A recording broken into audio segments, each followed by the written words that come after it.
I reached out to Don Lemon when they did the Sesame Street program on CNN about racism, and I told him what a wonderful thing to do.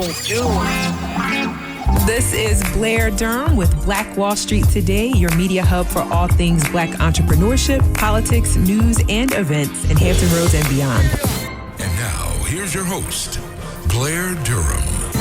Welcome back. It's the 107th edition of Black Wall Street Today with Blair Durham. I am super excited. We have with us comedian, actress, writer, entertainer, full-time mom, part-time superhero, Miss Coco Brown.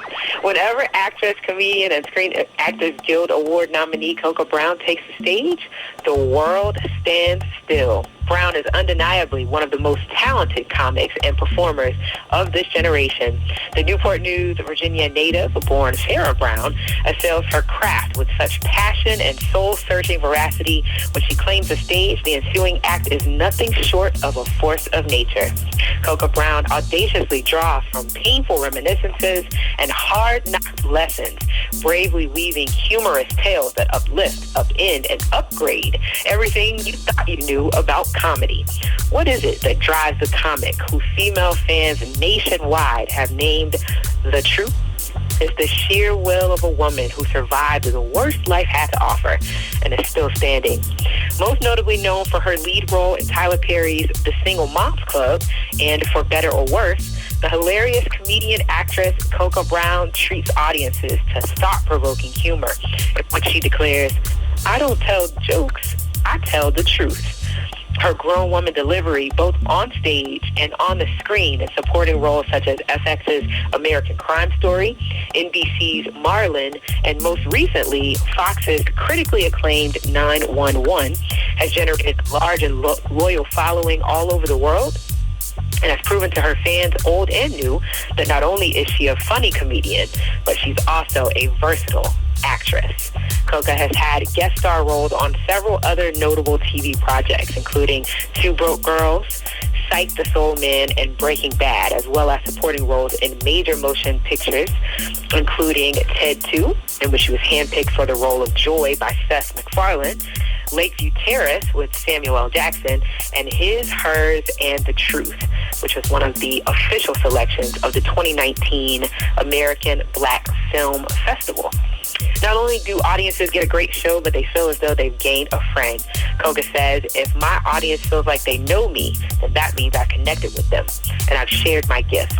Koga has a style that relates to both women and men, and an energy and warmness on and off the stage that has earned her the respect and love of crowds and colleagues alike. There's no doubt that you will see Coco Brown continue to take her life and her career by the reins and maneuver it on her terms. And what will manifest from that will blow your minds.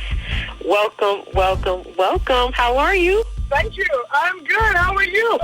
Such a beautiful bio. I was reading it this morning. I said, I have to share all that love.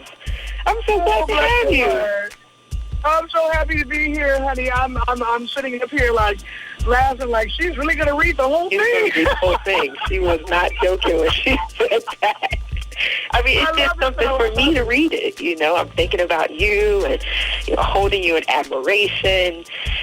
So I guess we should talk 2020. How are you keeping the folks smiling during all of this? Oh, I'll tell you, honey, if nothing else, social media has been a lifesaver of just keeping yourself out there, you know. I mean, between the social media platforms like, you know, Instagram and Facebook, and then, of course, you know, Zoom and other, you know, platforms, you know, people have turned it to virtual. Everything's virtual, which is great, but it's a true testament of your talent. You know, can you make people laugh when you don't have that immediate gratification of hearing the laughter? So, you know, it lets me know that apparently I must be doing something right, because people keep bringing me on their virtual comedy shows and virtual platforms. And, you know, I've just been, you know, making it work for me, honey, making it do what it do, as Ray Charles say. Yes, I love it. So what is the driving force? Like, this, I mean, in my estimation, this is a pretty painstaking work that you do. I mean, you bear your soul on the comedy stage. Yeah. What drives that? You know, when I realized that, you know, when I first got in the business, I was being a stand-up comic, you know, and I was working on my craft, and it was like, you know, to get discovered, to get into the film industry, get in the TV industry. Now, comedy has become truly my therapy. I'm a single mom to a very energetic and inquisitive 8-year-old, and, you know, having this time during this pandemic of being home. I mean, I haven't spent this much time with my kids since he was in my belly. Wow. So to be with him day in and day out, to be able to go to every football game, go to the PTA meetings, you know, be active and involved with his teachers as much as I have been, and then being able to watch his growth every day has been a blessing for me, but it also has provided me a plethora of material, because I'm telling you, it's like seeing the world through an 8-year-old's eyes, hunty. Yes. Baby, if you want the truth, ask a kid, okay? Yes. No, that is real. My driving force is him right now. It's like, you know, making sure that he knows that mommy's here, and this is a blessing, even though we're in the middle of a pandemic, that mommy is here, you know, 24/7 for him right now, you know, and working on my other businesses and, you know, working the virtual aspect of everything, and, you know, just taking a moment to breathe. I actually got to smell the roses, you know, for a minute, and look back at everything I've accomplished, and actually take a moment to take it all in, because, you know, you get so focused on the prize, sometimes you miss the scenery on the way. So I've been able to take it all in. So this has been a blessing in the midst of all this, actually. No, I love it. So what is his take on things? Like, 8-year-old, I assume he's doing some kind of virtual school scenario. How is he navigating? He was. Okay. You know, he was doing it, you know, when everything started in the spring, he went completely virtual, and I was blown away at the maturity level of my child, because once we got into the rhythm of, you get up, we get dressed, we get our breakfast, we get on that laptop, and we do work. He was doing it on his own. And he was like literally saying, Mommy, you rest, I got it, I'll make you some cereal. And I'm like, what? Wow. You know, and so his maturity blew my mind, that this child could be so, you know, responsible. Mm-hmm. And then now, you know, he's going back to school. Luckily, the county that I live in here in Georgia, they have gone above and beyond to ensure the safety of our children. And he's going to school now 5 days a week, half a days. They wear masks. It has been actually a great transition from what they were used to. And he looks forward to going to school. But, you know, it's funny because, like I said, I've not spent this much time at home, so it really made me get into my bag, you know, and really focus and work on my other businesses, because at one point TV and film and stand-up had shut completely down. And, you know, I'm doing more TV and film than I'm doing stand-up right now. A lot of the, 911 has started back filming. I'm going back to start working on Never Have I Ever, the show I'm on Netflix, the end of this month. I've shot a plethora of independent films and independent projects, which I'm loving, because, you know, you got to keep your tools sharp, you know. So it has just been a very interesting ride. But to see the way he sees things, you know, when everything was going on with like the George Floyd thing, you know, and, you know, him watching, my child watches the news. He watches the news with me. And having to explain to an 8-year-old what's going on, you know, sometimes we don't give our kids the credit they deserve in terms of what they see and what they understand, you know, and, you know, he's like, at 8 years old, he's like, Mommy, I don't judge people on what they look like. I judge on how they treat me. And I'm like, that's right, baby, that's right. He goes, now, they treat me bad. They're just a bad person. He goes, I don't care if you have stripes or polka dots, you know. You're either a good person or you're not. And I'm like, that's right, baby, you know. And, you know, it's weird that, you know, this child can understand something like that, you know, you judge people by their character, their integrity, who they are as a human being, not by what they look like on the outside. And raising a emotionally and socially, spiritually mature young man. That's awesome. He's a little woke. He's a little woke. A little woke. Yeah, I think this generation, I mean, they're not going to have much of a choice when it comes to whether they're going to be woke or not, because everything is right here in our faces. There's nothing subtle about 2020, that's for sure. So. No, not at all, not at all. And I think that as parents, we need to have those conversations with our children. Indeed. And it's basically about having the conversation and meeting them where they are. I reached out to Don Lemon when they did the Sesame Street program on CNN about racism, and I told them what a wonderful thing to do for kids, because they needed to see from their perspective what was going on around them. We can try really hard to keep our kids in a bubble, but our kids are going to be exposed. There's stuff on YouTube. There's stuff on their cartoons. There's subliminals everywhere, and these kids need to know that they can come to mommy and daddy or whatever and ask the hard questions and just explain it to them. Mm-hmm. Exactly, and explain it to them where they are. I try to explain everything to my son in an 8-year-old's mindset, of how he would see things, people sometimes I don't know what to say to a kid. Well, put yourself in their shoes. How do you see things as a child? And it's worked for me. It's worked for me. And he knows that, there are people out here that will judge him by his skin color. But the key is to always hold your character and your integrity to a higher level than that. I appreciate that. Not many are saying that, that we still have to maintain our character even inside the system, Wow. Yeah. Geez, that. I thought about two things I wanted to ask. I'm trying to decide which one I want to ask first. I think I want to go to kind of being from Newport News, right? And just Hampton Roads is an interesting place. I'm just one who believes that there are always opportunities, but I know that has not been everyone's experience, and you think about wanting to get to where you have gotten. What was that journey like? How did you kind of wiggle out of,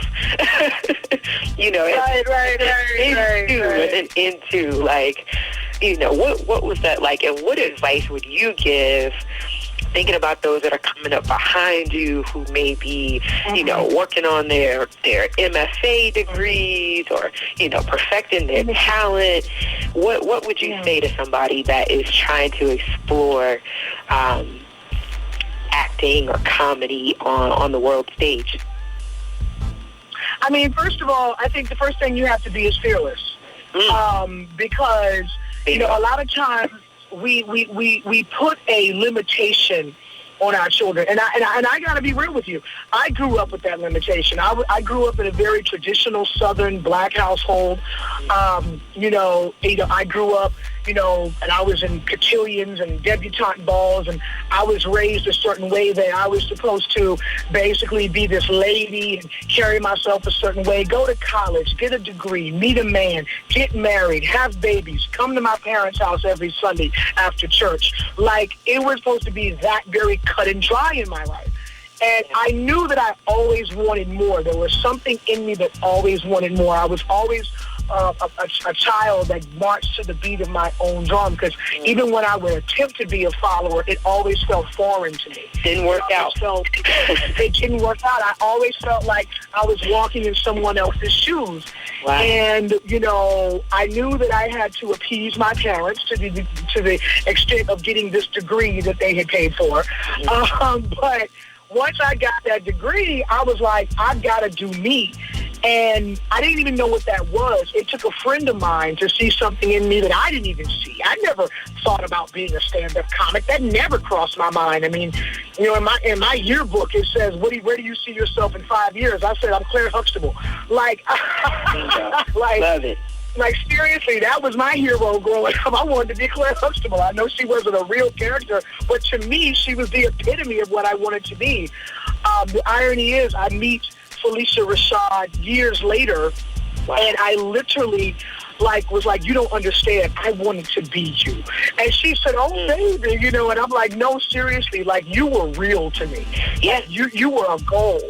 Yeah. And, I still strive for that. And it's not even like, not so much so as a lawyer and all that, but it was just the class and the way she raised her children and the way she carries herself. And it was all these things about her. Mm-hmm. And so, coming into stand-up comedy, it took a friend of mine to get me in the business because I didn't, like I said, I wasn't thinking about being a comic.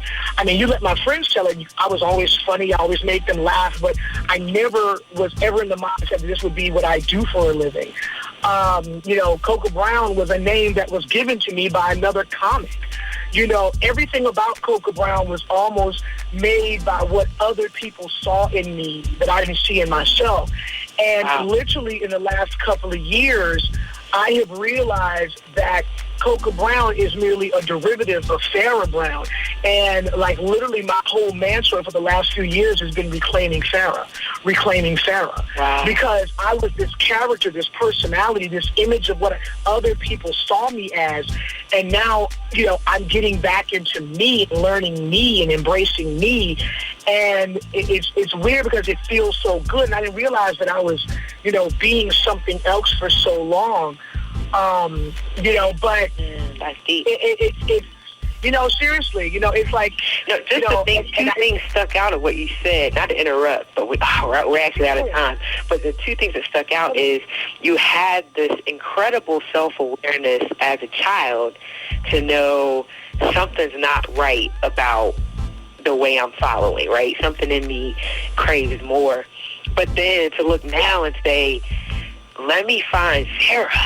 You know what I mean? That same kind of self-awareness to recognize a disconnect. I think that is incredibly profound. And we have to have you back on this platform to just explore this conversation further. I'm thinking we're about to cut up and but we went deep. But I would tell anybody coming from my hometown, nothing holds you back but you. Yeah. And you have to be fearless. And you have to be fearless in your pursuit of what will make you happy and make you whole. And you owe no one an explanation for that. We're out of time. Let her have it. It's okay. Our producer is texting me like, yo, wrap it up.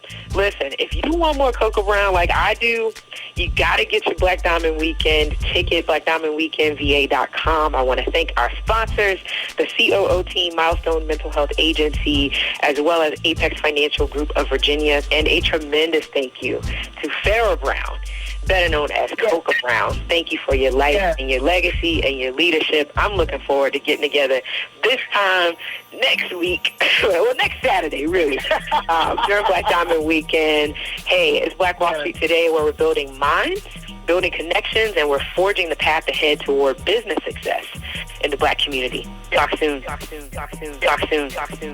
This show is brought to you by Positive Vibes Incorporated, our consulting services.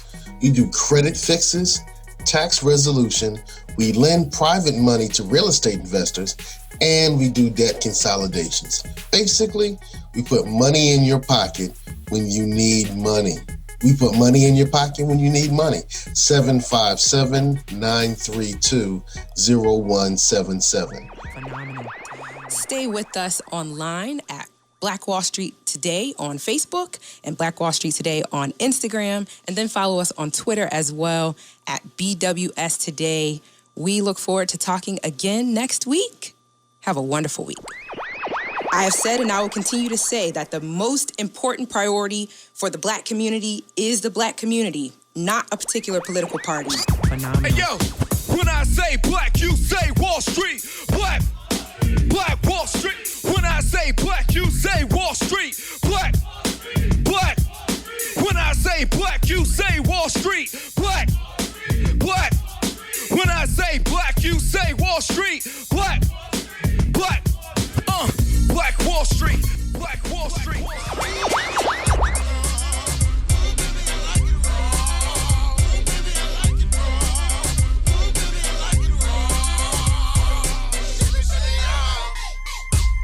Phenomenal.